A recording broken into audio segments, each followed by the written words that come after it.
गुरुर्ब्रह्मा गुरुर्विष्णु गुरुर्देवो महेश्वरः गुरुः साक्षात् परब्रह्म तस्मै श्री गुरवे नमः। गुरु परब्रह्म में आप सबका बहुत बहुत स्वागत है। सद्गुरु योगी मनोहर जी, इनका विचारधन आपके सामने रख रहा हूं। सद्गुरु की महती और सद्गुरु का शिष्य के जीवन में महत्व। गुरु गुरु यह शब्द दो अक्षरों से बना है, ग और र। ग यानी गति देने वाला और र यह अग्नि बीज है। र यानी भस्म करने वाला। शिष्य के जीवन में जितनी बुराइयां हैं, जितने दोष हैं, वो सब दोष भस्म कर उसे ज्ञान का मार्ग जो दिखाता है, उसके जीवन को गति जो देता है, वो गुरु। शिष्य के जीवन को गति देने वाली महान व्यक्ति है गुरु। शिष्य के जीवन के सब दोष, सब बुराइयां भस्म कर उसके जीवन को गतिपूर्ण करने वाली महान व्यक्ति यानी गुरु। और फिर गुरु को सद्गुरु भी कहा गया है। एकम सत्य, बस गुरु ही एक सच्चे है, गुरु ही एक सत्य है, इसलिए गुरु को सद्गुरु भी कहा गया है। सद्गुरु, गुरु, इस शब्द में ऊकार जो आया है वो विष्णु का ऊकार लिया है। विष्णु का ही ऊकार क्यों? क्योंकि विष्णु जगत के पालन करता है, उत्पत्ति करता है, विलय करता भी है।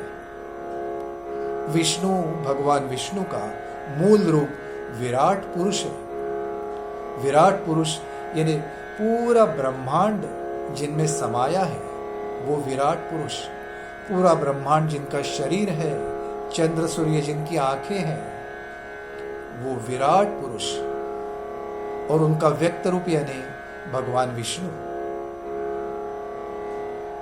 भगवान विष्णु वैसे तो पालन करता भी है, उत्पत्ति करता भी है, विलय करता भी है, लेकिन उन्होंने बाद में उत्पत्ति का कार्य ब्रह्मा की तरफ दिया, विलय का कार्य भगवान शंकर जी की तरफ दिया और अपने पास पालन करता यानी पालन का कार्य अपने पास रखा। विष्णु, विश्व यानी प्रजा, प्रजा का पालन करने वाला, प्रजा का प्रेम से पालन करने वाला भगवान महाविष्णु। और इस विष्णु का उकार गुरु में इसलिए लिया कि गुरु भी हमारा पालन करते हैं। जैसे माँ रहती है, माँ को अपने बच्चे में अगर कुछ दोष है तो कभी अच्छा नहीं लगता, वो सब दोष निकालने की वो कोशिश करती है। वैसे ही गुरु हम में जो दोष रहते सब दोष निकाल लेते हैं, बस बिल्कुल माँ जैसे। और ये माँ का कार्य तो विष्णु ही करते हैं, पालन करता और प्रेम करता, ममता और प्रेम। और वही विष्णु का गुण गुरु में लिया है, इसलिए शब्द बना है गुरु। इसलिए गुरु हमारी माता है, पिता है, सब कुछ है। गुरु के बगैर ज्ञान नहीं। अगर हम ये सोचे कि मुझे गुरु अगर नहीं मिले तो मैं खुद का गुरु बन जाऊंगा, ज्ञान अपने आप मिल जाएगा, नहीं, ऐसा नहीं होगा। ज्ञान प्राप्ति के लिए गुरु ही जरूर है। वैसे तो हमारे पहले गुरु माता पिता रहते हैं, लेकिन ज्ञान प्राप्ति के लिए माता पिता ही हमें गुरु के पास भेजते हैं। प्राचीन काल में माता पिता ही बच्चे को 12 वर्ष गुरुकुल में भेजते थे ज्ञान प्राप्ति के लिए। तो ज्ञान प्राप्ति के लिए गुरु के सिवा हमारे जीवन में कोई नहीं, गुरु ही सब कुछ है। सभी क्षेत्रों में गुरु रहते हैं। कला के क्षेत्र में, नृत्य के क्षेत्र में, संगीत के क्षेत्र में, क्रीड़ा के क्षेत्र में, आध्यात्म के क्षेत्र में। कला के क्षेत्र के गुरु अपने शिष्य का कला का अंग विकसित करते हैं। संगीत क्षेत्र में गुरु अपने शिष्य का संगीत का अंग विकसित करते हैं। क्रीड़ा के क्षेत्र में क्रीड़ा का अंग विकसित करते हैं। लेकिन अध्यात्म के क्षेत्र में सद्गुरु अपने शिष्य का आध्यात्मिक विकास करते हैं और आध्यात्मिक विकास के साथ सभी अंगों का, कला क्षेत्र, क्रीड़ा क्षेत्र, संगीत क्षेत्र, सभी क्षेत्रों का अपने आप विकास हो जाता है शिष्य का। यह है सद्गुरु का कार्य। इसलिए सद्गुरु हमारे जीवन में सबसे महान व्यक्तिमत्व है। गुरु बिना ज्ञान नहीं। और फिर सद्गुरु का महत्व, सद्गुरु की महती संत कबीर जी देखिए कितने सुंदर शब्दों में बताते हैं। गुरु बिन कौन बताए बाट, बड़ा बिकट यम घाट,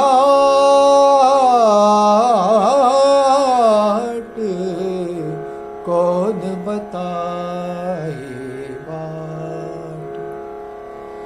भ्रांति की पहाड़ी नदिया बीच मुँह, अहंकार की लाट। काम क्रोध दो पर्वत ठाढ़े, लोभ चोर संघात, कौन बताए बाट। गुरु बिन कौन बताए बाट। गुरु के बगैर कौन बाट बताएगा जीवन में। काम क्रोध दो पर्वत ठाड़े, काम क्रोध के बड़े बड़े पर्वत है, इन्हें मैं कैसे पार करूं। लोभ चोर संघात, काम क्रोध लोभ मोह, ये सब चोर मेरे मन में छुपे हैं, इन्हें बाहर कैसे निकालूं। बड़ा बिकट यमघाट, जीवन यानी यमघाट है। एक भी पैर फिसल गया तो सीधा यम के पास ही जाना है।